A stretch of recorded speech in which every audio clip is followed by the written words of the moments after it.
Hi guys, welcome back to Lucky's 3D Studio. Today I'm going to show you how to make 3D printed LED signs like this. The best part is you can get everything you need to make your own sign from Temu, which is the sponsor for today's video. For those of you who might not be familiar with Temu, it is an online platform with a huge selection of products at great prices and surprisingly good quality. I got all these items for around 60 euros, but if you use my code, which you can find in the description or pinned comment below, you can get 100 euro voucher as a new customer in the app, more than enough to get started on your own 3D sign and more. Just scan the QR code to download the app, and once you're in, enter my code directly in the search bar to get the voucher. This also works if you're in the US. Temu also offers free shipping and free returns for up to 90 days if you're not happy with your order. So download the Temu app now and be amazed by the huge selection, great prices, and great quality. Now let's take a look at what I'd ordered from Temu. I'm a huge fan of cup light strips, so I got two 5-meter strips. I really like how clean the LED strip is, just a simple on and off button and a USB connector for power. I also picked up this plastic welding gun to bond the 3D printed parts together, this cool color gradient filament which is perfect for a cool sign, and some wall adhesive strips so we can mount the sign without drilling. Now for this tutorial, we're gonna use Fusion 360 to design the sign. The personal use license is free for 3 years, but you can renew it once that period is up. I also recommend installing the font that you want to use for your LED sign if you haven't already. Google Fonts has a huge selection of free fonts, so it's definitely worth browsing. It's a good idea to use a really thick font like this bungee font, for example. You do need enough room for the LED strip. So let's download it, unzip the folder, and install the font on the computer. Now let's open Fusion 360. Click Create Sketch, and you'll be prompted to choose one of the 3 planes. For this tutorial, I'll select the XZ plane. Now go to Create and select Text Tool. Type in the text you want for your sign. Then find our newly installed font in the drop-down list here. If it doesn't show up, try restarting your computer after installing the font. I want the height of my sign to be around 140 to 150 mm, so I'm gonna set the text height to 130 mm. Keep in mind that we'll be adding an offset later, so you should take that into account. Now let's hit OK. Select the text, right-click it, and choose Explode Text. This creates outlines around the letters. See these green outlines? That means that the sketch is constrained. Go to Constraints, select Fix/Unfix, highlight everything, and hit Escape. Those outlines will turn blue, which means that you're free to edit the letters, move them, rotate them around, and even change their shape. I've actually already prepared my own font off screen, so let's continue with that. I want the letters to be fairly close together, so let's start by selecting the letter O, right-clicking it, and choosing Move. You can enter the exact distance here, or move it freely by dragging this square icon. Hit OK and repeat this for the other letters. Now select all the letters and click the Offset tool in the top toolbar. Set the offset thickness, which is entirely up to you, but you want the offsets of each letter to overlap. I'm gonna set the outer offset to 17 mm.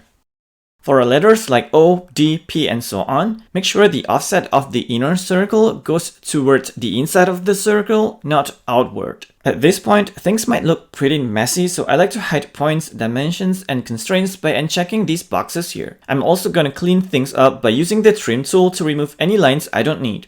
Removing the extra lines will make it much easier to work on each letter.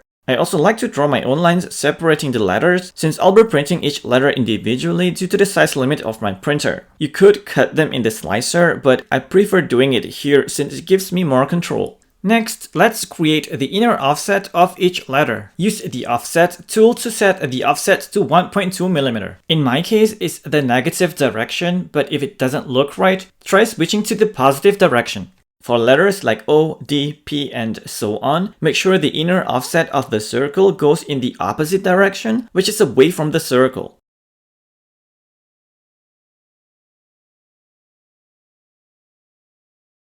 Then click Finish Sketch. Now we are ready to create the base that will hold the LED strip. We'll work on one letter at a time, starting with the letter C. Click the Extrude tool, select all the profiles we want to extrude, and set the height to 1 mm. This will be the thickness of the base. Notice that the sketch disappears Let's make it visible again by clicking the eye icon here. Now I'm gonna hide the base by clicking the eye icon here, extrude the outer border of the letter, and make it 40mm high. And hide the base, set the operation to join, and click OK. Next, we'll create the ridge on the inner side of the letter. Hide the body, extrude that thin profile 30mm upward, and hide the body, set the operation to join, and click OK. You want to repeat the same process for the rest of the letters. Just make sure to hide all other letters while working on one so they don't merge into one big single part.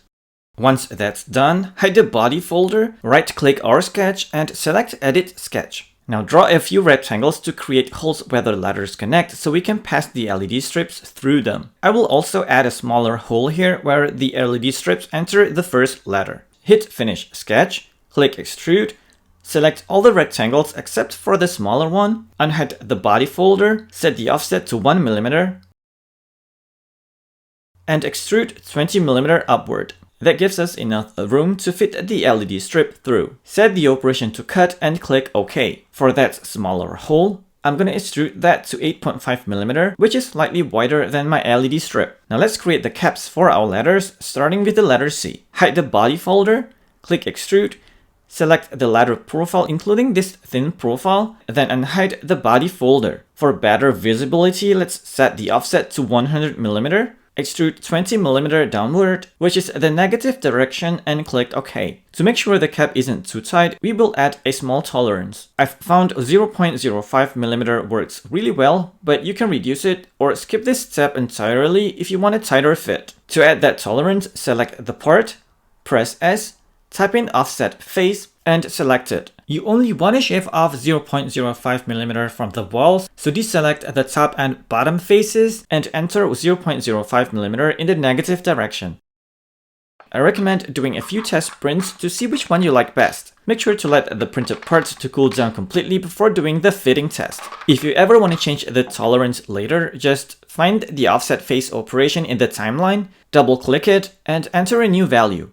So let's hide the base parts. Pan to the underside of the cap and click the shell tool. Select the bottom face, set the thickness to 1mm and hit OK. I want the top to be a bit thinner, so I will extrude the top face 0.6mm in the opposite direction. That leaves us with a 0.4mm thick top, perfect for letting plenty of light through. Repeat this process for the rest of the letters. Now that we're finished designing our LED sign, let's export everything. Right-click the project name in the browser tree, select Save as Mesh, under Structure, select one file per body and hit OK. I will import the bases first into Bamboo Studio, and it looks like I can fit everything on my H2D printer. For the base, I'm using this cool glacier blue PLA filament. You can of course use a darker colored filament to make your sign pop even more. It's totally up to you. I'm gonna turn on normal supports and set both the top Z distance and bottom Z distance to 0.25mm for easier removal. You could print this without support, but you might get some minor bridging issues. For this small opening, I don't want to use any support, so I'm just going to add a support blocker. For the caps, you don't need transparent filaments. Any white PLA works great, or any color you like if you're feeling fancy. When printing the caps, make sure to print them upside down. Select the part, click this icon, and choose that flat surface. If you print them on a smooth PI plate, you'll get a really nice smooth matte finish. Now let's assemble everything. Before using the plastic welding gun, I like to glue the parts together with super glue. Lightly sanding the surfaces first also helps with adhesion. It won't be the strongest bond and probably won't survive a drop, which is where the plastic welding gun really comes in handy. The welding gun also comes with these metal staples. You simply insert the staple, let the gun heat it up, which only takes a few seconds. Press it into the plastic, remove the heat, wait for it to cool down, and pull the gun away.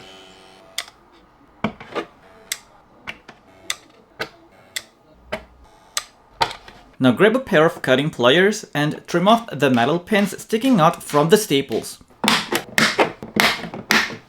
Super easy, and your printed parts will be bonded together very securely. You can also make these parts recessed a little bit so you can cover them up with a thin piece of plastic if you don't like how the back looks. Now finally, let's install the LED strip. Just feed the entire length of the strip through the opening. This cup strip is self-adhesive, so just peel off the backing and stick it along the inner wall of the base. It's super bright and gives you a really smooth, even lighting, way better than regular LED strips. I'm using a 5-meter strip, which is more than enough for my sign. Cut off the axis and don't throw this away, you can still use it for other projects if you know how to use a soldering iron. Now let's find a place to hang the sign. This looks perfect. I'm using adhesive wall strips, which are great if you don't want to drill the wall. They're also super affordable and useful for hanging almost anything. These strips use a Velcro style mechanism. That means you can easily adjust the position after mounting the sign. If it ends up slightly crooked on the wall, you can just reposition it without removing anything. They hold really well and you can remove them later without damaging the wall. So let's put the caps on and turn the LED on. You can use RGB cup strips, but you can also keep it simple by printing the caps in the color you want or by using the shell tool from the top face of the caps. You can also get really creative and design almost any sign you can imagine. I used my second light strip to light up this other sign I made, which I think looks pretty cool. So if you want to create your own sign literally for free, make sure to check out Temu. And with my code, you can secure a €100 voucher package. You can find my code directly in the video description and the pinned comment. Scan the code to download the app and enter the code directly in the search bar on Temu app to get the €100 voucher as a new customer in the app. Temu offers free shipping and 90-day free returns. Temu has a huge selection of products, great prices, and surprisingly good quality, so make sure to get your Temu app now. Thanks to Temu for sponsoring this video, and thank you guys for watching. I hope you find this tutorial helpful, and if you have any questions, let me know in the comments. Have fun making your own 3D LED sign, happy printing, and I'll see you guys on the next one.